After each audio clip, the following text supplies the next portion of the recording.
ថ្ងៃនេះសូមយើងចំណាយពេលសិក្សាព្រះបន្ទូលរបស់ព្រះជាមួយគ្នាក្រោមចំណងជើងថាអំណាចនៃការស្ដាប់បង្គាប់នៅក្នុងគម្ពីរទាំង65មួយកាន់មានសេចក្តីបង្រៀនជាច្រើនទាក់ទងនឹងអំណាចនៃការស្ដាប់បង្គាប់ដែលព្រះវរបិតានិងព្រះមាតាបានដាស់តឿនដល់យើងព្រះបានមានបន្ទូលថាទ្រង់នឹងបើកសម្ដែងការអាថ៌កំបាំងរបស់ទ្រង់ដល់អស់អ្នកណាដែលស្ដាប់បង្គាប់ទ្រង់ដោយគ្មានលក្ខខណ្ឌលើសពីនេះព្រះបានសន្យាថាទ្រង់នឹងប្រទានព្រះវិញ្ញាណបរិសុទ្ធដល់អស់អ្នកណាដែលស្ដាប់បង្គាប់ទ្រង់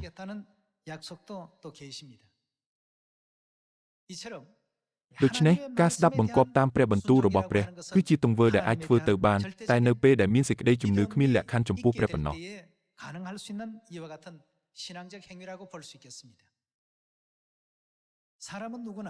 មនុស្សគ្រប់គ្នាសុទ្ធតែមានគំនិតផ្ទាល់ខ្លួនមានភាពរឹងជចេះផ្ទាល់ខ្លួនហើយក៏មានទិសដៅផ្ទាល់ខ្លួនដែលគេចង់ទៅដែរ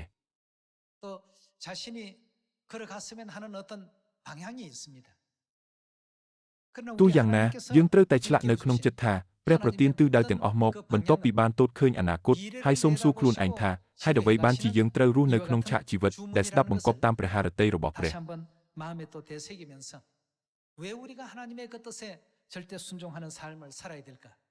ថ្ងៃនេះសូមយើងស្វែងរកពីមូលហេតុតាមរយៈសេចក្តីបង្រៀននៅក្នុងព្រះគម្ពីរសូមមើលអេសាយជំពូក55ខ6អេសាយជំពូក55ខ6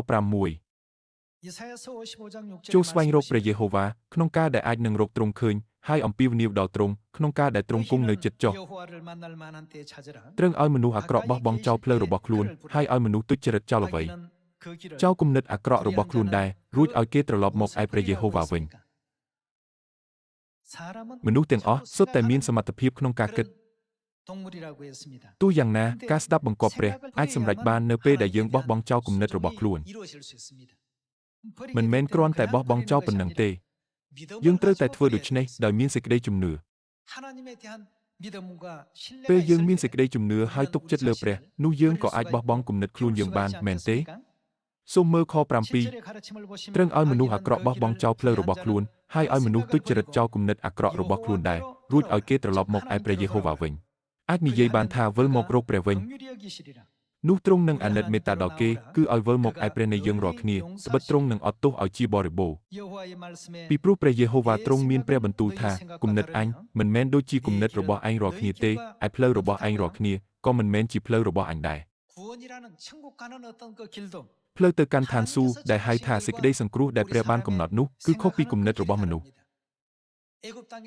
ផ្លូវពីស្រុកអេស៊ីបទៅទឹកដីកាណានដែលព្រះបានដឹកនាំជនជាតិអ៊ីស្រាអែលឲ្យដើរនោះគឺខុសពីផ្លូវដែលជនជាតិអ៊ីស្រាអែលចង់ទៅទោះយ៉ាងណានៅតាមផ្លូវដែលព្រះដឹកនាំទៅព្រះបានដាក់រឿងជាច្រើនដែលពួកបណ្ដាជននឹកស្មានមិនដល់ដូចគ្នាដែរដោយសារនៅតាមផ្លូវទៅឋានសួគ៌ព្រះមានបន្ទូលថាគំនិតអញមិនមែនដូចជាគំនិតរបស់ឯងរាល់គ្នាទេឯផ្លូវរបស់ឯងរាល់គ្នាក៏មិនមែនជាផ្លូវរបស់អញដែរ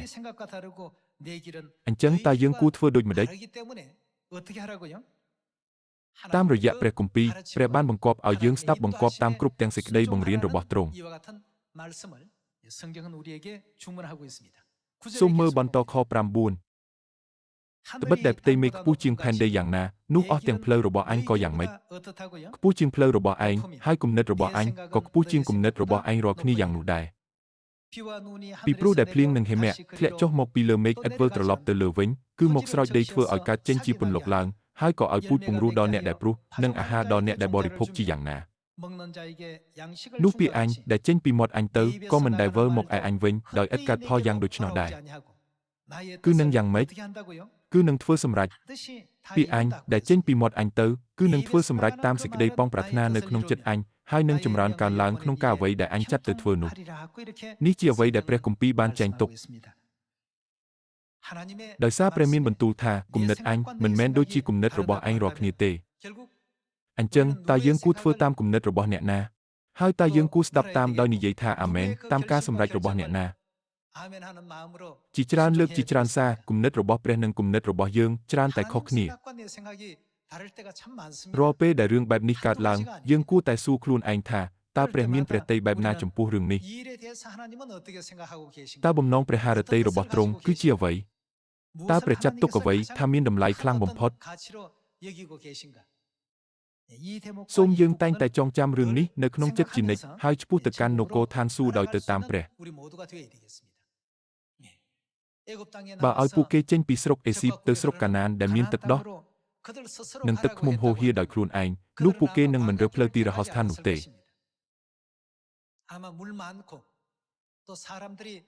ពួកគេនឹងទៅស្រុកកាណានដោយធ្វើដំណើរតាមអូអាស៊ីសដែលមានទឹកមានអាហារហើយមានមនុស្សជាច្រើនរស់នៅវិញ오아시스를 통해서 가나안 땅까지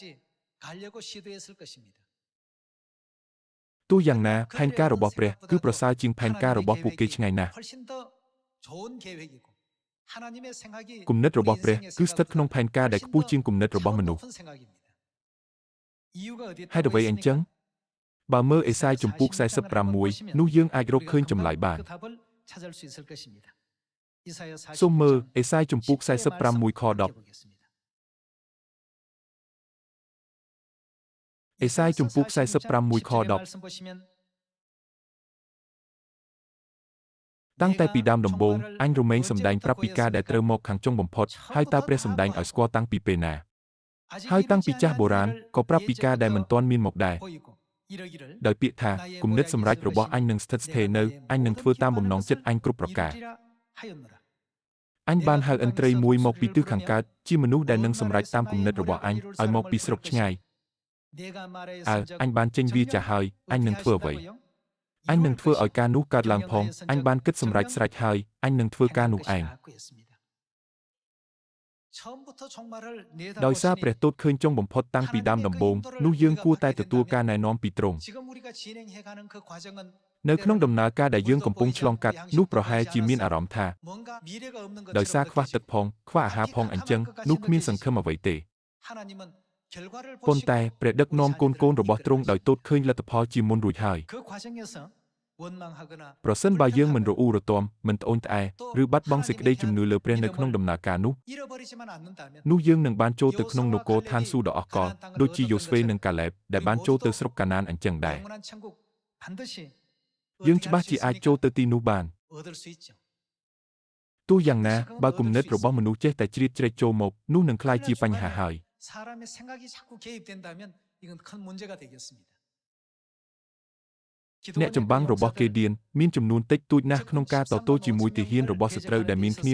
135,000 នាក់នោះ 아군의 그 숫자는 너무나도 미미했습니다. ក្នុងចំណោមទាហាន32,000 នាក់ព្រះបានឲ្យទាហាន22,000 នាក់ត្រឡប់ទៅផ្ទះវិញទុកតែ10,000 នាក់ប៉ុណ្ណោះ 남기고 22,000을 집으로 돌려보내신 ចំពោះវិធីនេះតើអ្នករាល់គ្នាយល់យ៉ាងណាដែរ 방법이 បើ 어떻습니까? គ្រាន់តែធ្វើតាមព្រះនោះអាចទទួលជ័យជំនះបាន 승리의 결과를 얻을 수가 있는데 ចុះបើគេឌៀននិយាយថាព្រះអើយដាច់ខាតមិនអាចធ្វើអញ្ចឹងបានទេ 불가합니다. សូម្បីតែទាហាន32,000 នាក់ក៏នៅតែមិនគ្រាន់ដល់យើងផង 부족합니다. សូមប្រទានទាហានបន្ថែមទៀតផង 많은 숫자를 주십시오. តាមគំនិតរបស់មនុស្សគ្រប់គ្នានឹងស្នើសុំបែបនេះដោយធម្មជាតិ 그것을 요구했을 것입니다. 그러나 하나님께서 ប៉ុន្តែព្រះបែរជាមានបន្ទូលថាចូលឲ្យមនុស្ស22,000 នាក់ទៅវិញទៅអញមិនត្រូវការអ្នកដែលភ័យញ័រទេ 내가 필요 없다. 하나님이 អញកំពុងត្រួតលើពលតបនេះហើយអញក៏កំពុងដឹកនាំដែរ 이끌고 계시는데 ចូលឲ្យពួកអ្នកដែលមិនជឿដល់អញហើយភ័យញ័រនោះទៅវិញចុះ 돌려보내라. 22,000 នាក់ត្រូវត្រឡប់ទៅវិញ 그나마도 담대한 នៅសល់មនុស្ស10,000 នាក់ដែលមើលទៅដូចជាមានសេចក្តីជំនឿយ៉ាងក្លាហាន 그래도 10,000명 정도면 ទោះមានមនុស្ស10,000 នាក់ក៏ដោយក៏គាត់អាចបង្កើតយុទ្ធសាស្ត្រផ្សេងៗបានដែរ 하나님께서 이것도 ប៉ុន្តែព្រះមានបន្ទូលថាចំនួននេះនៅតែច្រើនពេកណាស់ចូលបន្ថយចំនួនថែមទៀតគេឌៀនច្បាស់ជាស្រឡាំងកាំងណាស់ហើយប្រសិនបើគេឌៀនខ្វះសេចក្តីជំនឿចំពោះព្រះដោយពឹងផ្អែកលើការវែកញែករបស់មនុស្សនោះគាត់នឹងមិនអាចនាំមុខនៅក្នុងចម្បាំងក្នុងនាមជាមេតបបាននោះឡើយ 대장으로서 앞장설 수가 없었을 것입니다. គាត់អាចចូលច្បាំងក្នុងចម្បាំងនោះបានដោយសារតែគាត់ជឿថាព្រះនឹងដឹកនាំដោយអង្គទ្រង់ផ្ទាល់ហើយនឹងប្រទានជ័យជំនះដល់គាត់ 믿었기 때문에 그 전쟁에 임할 수가 있었던 것이죠. 데리고 ចូល 가서 នាំគេចុះទៅឯទឹកទៅហើយឲ្យគេផឹកទឹកឲ្យឆ្អែតចុះនោះមនុស្ស10,000 នាក់ក៏បានផឹកទឹក 먹었습니다. ដោយទូតមើលអេរិយាបថពួកគេពេលកំពុងផឹកទឹកព្រះបានជ្រាបថាអ្នកណានឹងចុះចាញ់ហើយអ្នកណានឹងនៅរហូតដល់ចុងបំផុត 가려내셨습니다. រួចមានបន្ទូលថាសម្រាប់សង្គ្រាមនេះអញត្រូវការទាហានតែ300នាក់ប៉ុណ្ណោះ 이 전쟁에서 필요하다 말이에요. ការដែលយកឈ្នះ 적군이 សត្រូវ 13만 ដែលមានគ្នា 135,000 នាក់ដោយទាហានតែ300នាក់គឺពិតជាពិបាកណាស់ 군사로서 이겨낸다라고 하는 것은 នេះមិនមែនដូចជា 요즘과 សង្គ្រាមសម័យទំនើបដែលប្រើអាវុធប្រឡាយលោកនោះទេ 이런 현대전이라면 모르지만 그것도 참 어려운 일입니다만 그러나 នៅជំនាន់ដែលកម្លាំងត្រូវតទល់នឹងកម្លាំងនោះរឿងនេះជារឿងនឹកស្មានមិនដល់ឡើយ 도저히 이건 중과부적입니다. សូមគិតអំពីអំណាចនៃការស្ដាប់បង្គាប់របស់គេឌៀនដែលឲ្យមនុស្ស 9,700 នាក់ត្រឡប់ទៅផ្ទះវិញដោយទុកតែមនុស្ស 300 នាក់ឲ្យនៅ 700명을 집으로 돌려보냈던 기도원의 그 순종의 힘이 결국은 រឿងនេះនាំមកនូវលទ្ធផលដ៏អស្ចារ្យដែលបានជួយសង្គ្រោះអ៊ីស្រាអែលឲ្យរួចពីការសង្កត់សង្កិនពីសាសម៉ាឌៀនមែនទេ 그 속박으로부터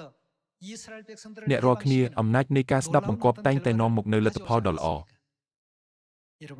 순종의 힘은 នេះគឺដោយសារតែព្រះទតឃើញលទ្ធផលហើយបំពេញកិច្ចការគ្រប់យ៉ាងទៅតាមនោះ 왜냐하면 하나님께서는 그 결과를 보시고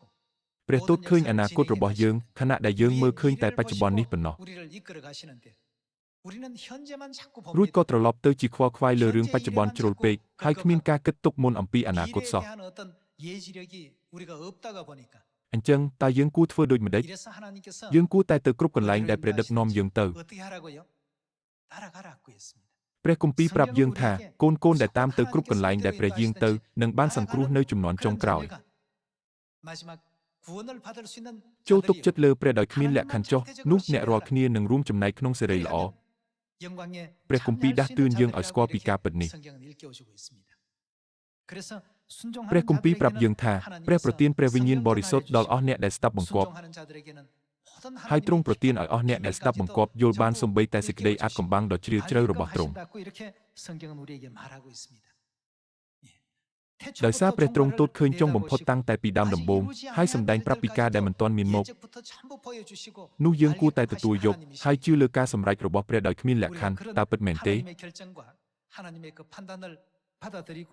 절대적으로 믿어야 되지 않겠습니까? ដូច្នេះព្រះតែងតែដាក់កិច្ចការដ៏អស្ចារ្យឲ្យនៅជាមួយនឹងការស្ដាប់បង្គាប់ជានិច្ច 놀라운 그 역사들을 항상 담아 놓으시기 때문에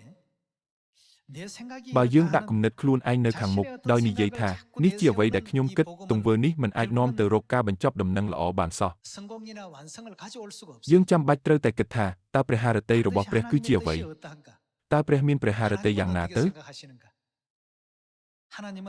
តើព្រះចង់បានទាហានច្រើនជាង 32,000 នាក់ឬមួយក៏ទ្រង់ចង់កាត់បន្ថយចំនួន 줄이시기를 원하시는가? 하나님 뜻에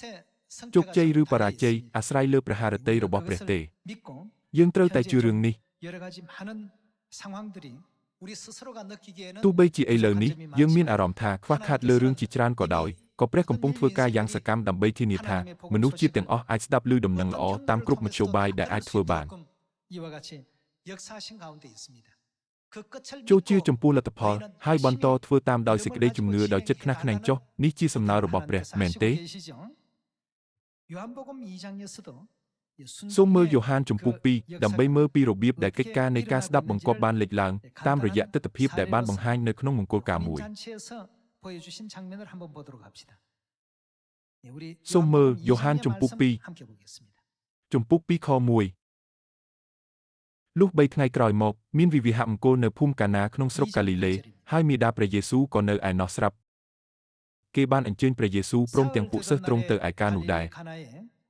ការស្រាទំពាំងបាយជូរអស់ហើយនោះមាតាព្រះយេស៊ូវទូលទ្រង់ថាគេអស់ស្រាទំពាំងបាយជូរហើយតែព្រះយេស៊ូវមានព្រះបន្ទូលតបថាមាតាអើយតើការនោះអំពលអ្វីដល់យើងពេលវេលាខ្ញុំមិនទាន់មកដល់នៅឡើយមាតាទ្រង់ក៏ប្រាប់ដល់ពួកបាវថាការអ្វីដែលលោកប្រាប់ឲ្យធ្វើនោះត្រូវធ្វើចុះ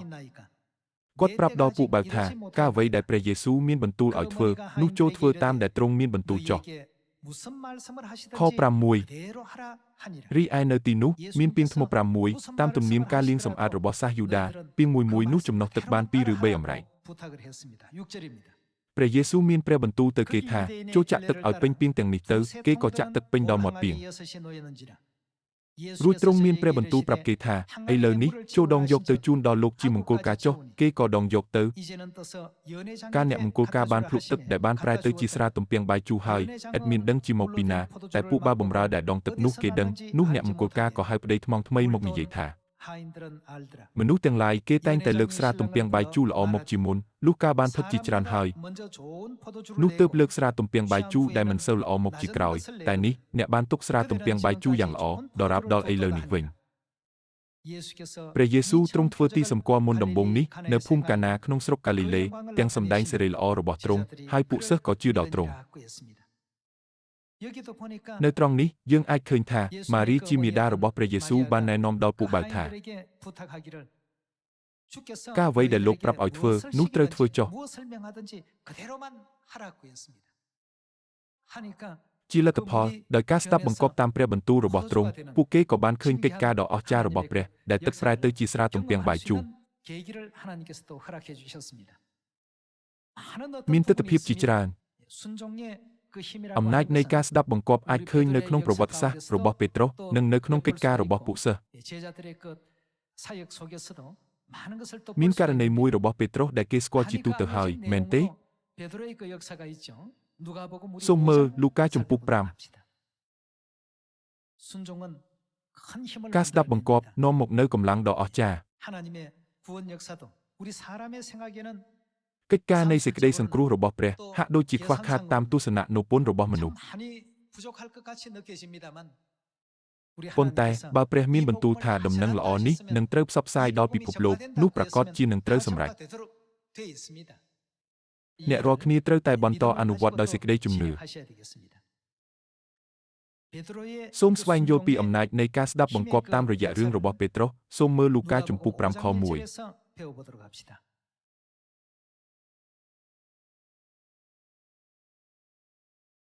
ជំពូក5ខ1កាលទ្រង់កំពុងឈរនៅមាត់សមុទ្រកេនេសារ៉ែតនោះមានមនុស្សកកកុញប្រជ្រៀតគ្នាមកឯទ្រង់ដើម្បីនឹងស្ដាប់ព្រះបន្ទូលហើយទ្រង់ទតឃើញទូកពីរចតនៅមាត់សមុទ្រដែលពួកអ្នកនេសាទបានឡើងទៅលាងអ៊ូនហើយទ្រង់យាងចុះទូកមួយនោះជាទូករបស់ស៊ីម៉ូនគឺជាពេត្រុសមែនទេក៏សូមឲ្យគាត់ចេញទូកពីដីបន្តិចទៅរួចទ្រង់គង់បង្រៀនដល់បណ្ដាមនុស្សពីក្នុងទូកវិញលុះជប់អធិប្បាយហើយនោះទ្រង់មានព្រះបន្ទូលទៅស៊ីម៉ូនថាឲ្យចេញទូកទៅឯកន្លែងទឹកជ្រៅទម្លាក់អួនចាប់ត្រីចុះស៊ីម៉ូនទូលឆ្លើយថាលោកគ្រូអើយយប់មិញយើងខ្ញុំបានខំដឹកអួនតភ្លឺគ្មានបានអ្វីសោះតែខ្ញុំនឹងទម្លាក់អួនតាមពាក្យលោកមើលការទម្លាក់ទៅនោះក៏ជាប់បានត្រីសន្ធឹកដល់ម្លេះបានជាអួនចាប់តាំងធ្លាយនោះគេបោយដៃហៅគូកនដែលនៅក្នុងទូកមួយទៀតឲ្យមកជួយគ្នាគេក៏មកហើយចាប់ដាក់បានពេញទូកទាំងពីរតតែពីបស្ទើរនឹងលិចកាលស៊ីម៉ូនពេត្រុសបានឃើញដូច្នោះនោះគាត់ក្រាបនៅទីព្រះជន្មព្រះយេស៊ូវទូលថាព្រះអម្ចាស់អើយសូមថយចេញពីទូលបង្គំត្បិតទូលបង្គំជាមនុស្សមានបាបគាត់ទូលដូច្នោះដោយហេតុគាត់នឹងពួកអ្នកនៅជាមួយនឹកស្ងាយក្នុងចិត្តពីត្រីដែលបានច្រើនដល់ម្លោះហើយយ៉ាកុបនិងយ៉ូហានជាកូនសេបេដេដែលជាពួកហ៊ុននិងស៊ីម៉ូនក៏ដូច្នោះដែរតែព្រះយេស៊ូវមានព្រះបន្ទូលទៅស៊ីម៉ូនថាកុំខ្លាចអីពីនេះទៅមុខអ្នកនឹងចាប់មនុស្សវិញរួចកាលទូកបានដល់គោកនោះគេទុករបស់ទាំងអស់ចោលហើយដើរតាមទ្រង់ទៅដូចដែលយើងបានឃើញនៅត្រង់នេះបន្ទាប់ពីពេត្រុសបានចំណាយពេលពេញមួយយប់ដោយចាប់ត្រីមិនបានសូម្បីតែមួយគាត់ត្រូវបានបង្គាប់ឲ្យចេញទៅទម្លាក់អួនទៀតដោយធ្វើតាមនោះគាត់ក៏ចាប់បានត្រីជាច្រើនដាក់ពេញទូកពីរតតែពីបស្ទើរនឹងលិចហើយការដ៏អស្ចារ្យបែបនេះបានកើតឡើងតាមរយៈរឿងរ៉ាវរបស់ពេត្រុសនិងអភូតហេតុនៅក្នុងពិធីមង្គលការនៅភូមិកាណាព្រះបានបើកសម្ដែងឲ្យយើងឃើញហើយថាពេលយើងស្ដាប់បង្គាប់ទ្រង់នៅក្នុងជីវិតប្រចាំថ្ងៃរបស់យើងនោះអំណាចខាងវិញ្ញាណនឹងកើតឡើងសូមបញ្ជាក់ម្ដងទៀតថាព្រះទ្រង់ប្រទានព្រះវិញ្ញាណបរិសុទ្ធដល់អស់អ្នកដែលស្ដាប់បង្គាប់ទ្រង់សូមមើលកិច្ចការជំពូក5អំណាចនៃការស្ដាប់បង្គាប់ដោយពឹងផ្អែកលើសេចក្តីជំនឿធ្វើឲ្យយើងស្ដាប់បង្គាប់ព្រះដោយក្តីរីករាយនិងចេញពីចិត្តមែនទេបើធ្វើដោយស្ទាក់ស្ទើរនោះពិបាកនឹងទទួលបទពិសោធន៍ពីអំណាចរបស់ព្រះហើយ ដោយចិត្តសប្បាយរីករាយសូមយើងជឿថាព្រះវរបិតាព្រះមាតាបានទតឃើញចុងបញ្ចប់រួចហើយបានបង្គាប់អ្វីដែលល្អបំផុតសម្រាប់អនាគតរបស់យើងបន្ទាប់មកយើងនឹងអាចទទួលបានលទ្ធផលដ៏ស្រស់ស្អាតនិងពេញដោយព្រះគុណសូមមើលកិច្ចការជំពូក5ខ28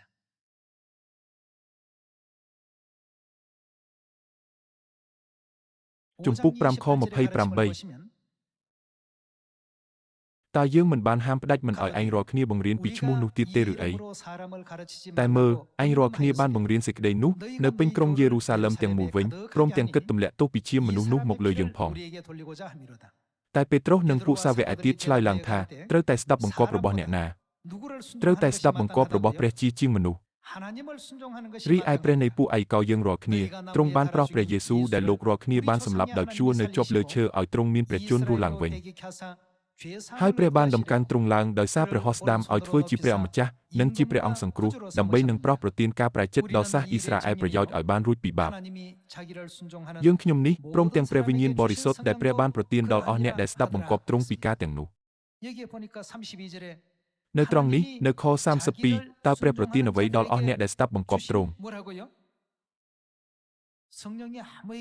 ព្រះវិញ្ញាណបរិសុទ្ធមិនមែនចេះតែប្រទានដល់អ្នកណាក៏បាននោះទេគឺត្រូវបានប្រទានដល់តែអ្នកដែលស្ដាប់បង្គាប់តាមគ្រប់ទាំងសេចក្តីបង្រៀនរបស់ព្រះប៉ុណ្ណោះ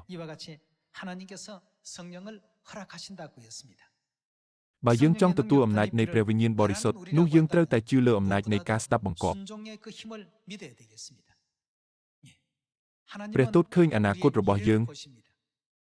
ទ្រង់ជ្រាបរឿងគ្រប់យ៉ាងតាំងពីដើមដំបូងរហូតដល់ចុងបំផុតព្រមទាំងគ្រប់គ្រងលើរឿងគ្រប់យ៉ាងផង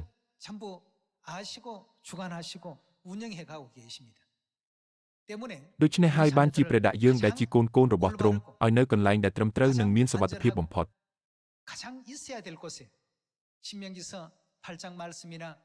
នៅក្នុងចោទយកថាជំពូក8និងជំពូក28ពេលខ្លះព្រះធ្វើឲ្យយើងឃ្លានហើយពេលខ្លះទៀតទ្រង់បន្ទាបចិត្តយើង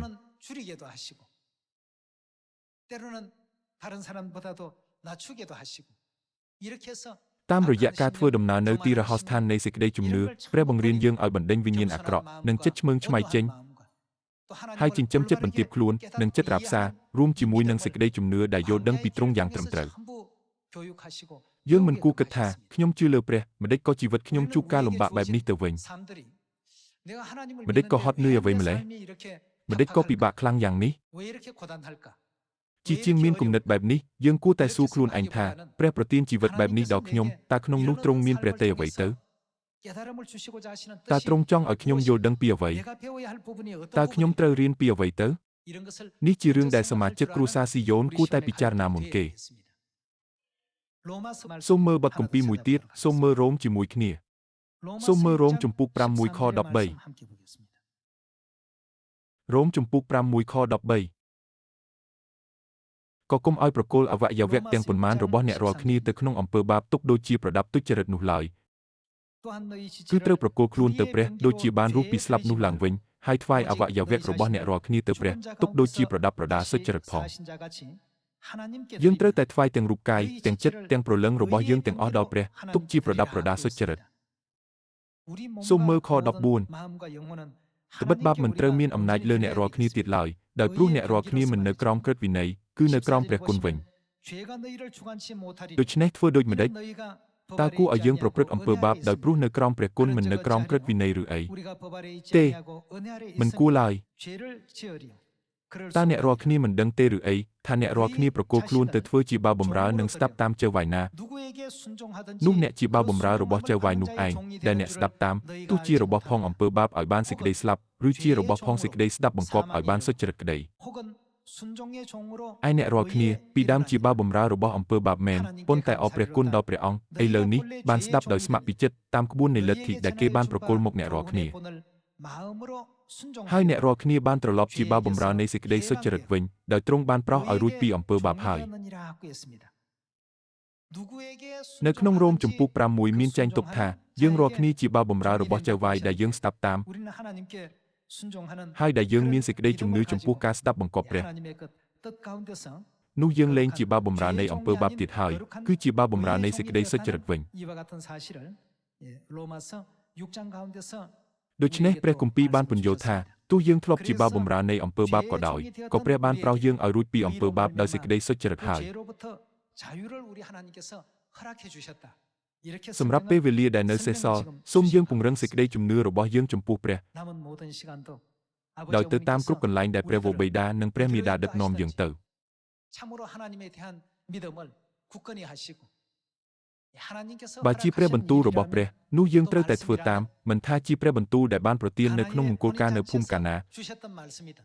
ឬជាព្រះបន្ទូលដែលបានប្រទានដល់ពេត្រុសដែលកំពុងនេសាទត្រីនៅឆ្នេរសមុទ្រកាលីលេនោះទេ 베드로에게 주셨던 말씀이든 그렇게 할 ដូច 수 ជា 있는 ព្រះបានមានបន្ទូលដល់គេឌៀនដែរបើព្រះប្រាប់ឲ្យយើងបញ្ជូនអ្នកដែលភ័យញ័រទៅវិញ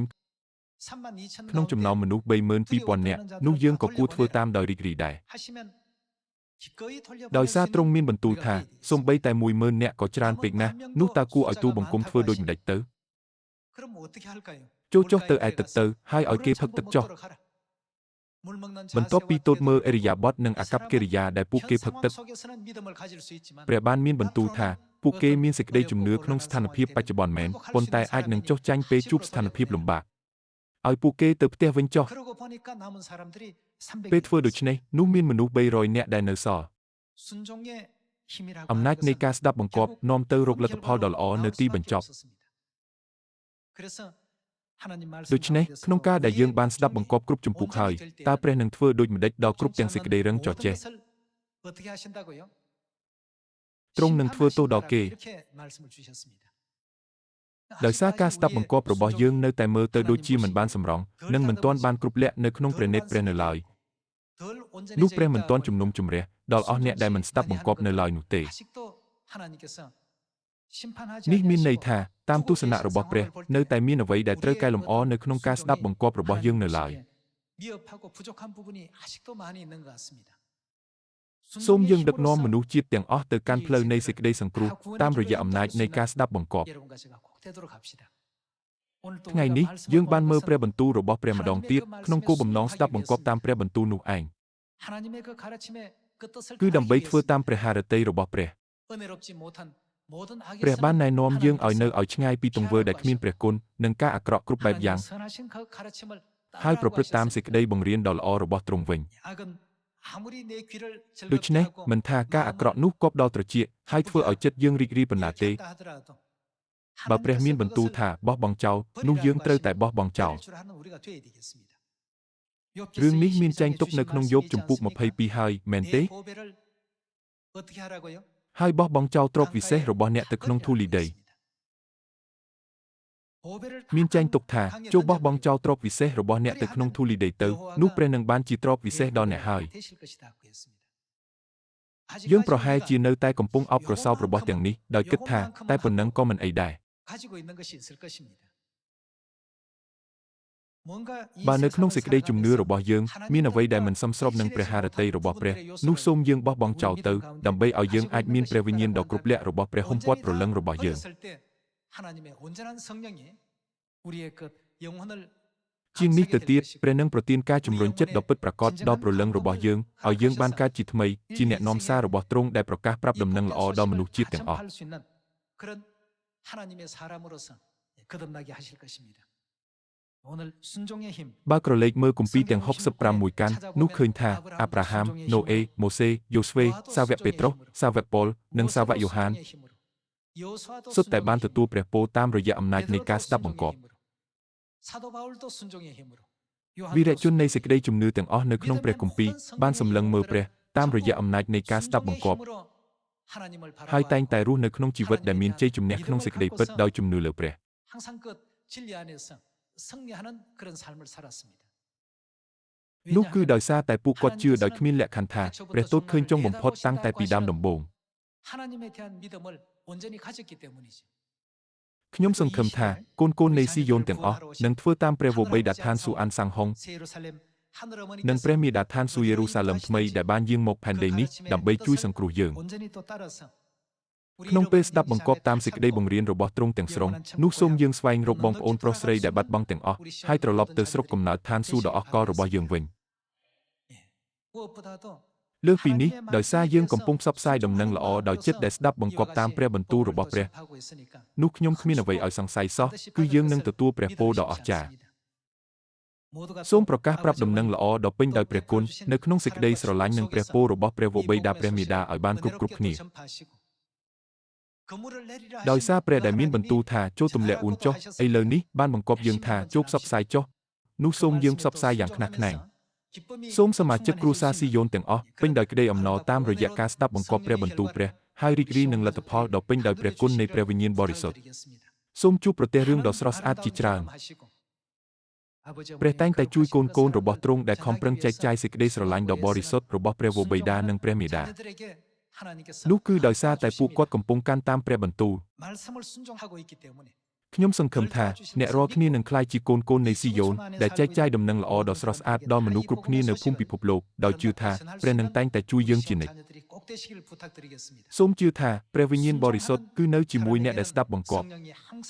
ដោយសង្ឃឹមថាអ្នករាល់គ្នាបានទទួលព្រះគុណជាច្រើនខ្ញុំសូមបញ្ចប់ការអធិប្បាយត្រឹមតែប៉ុណ្ណេះអរគុណច្រើន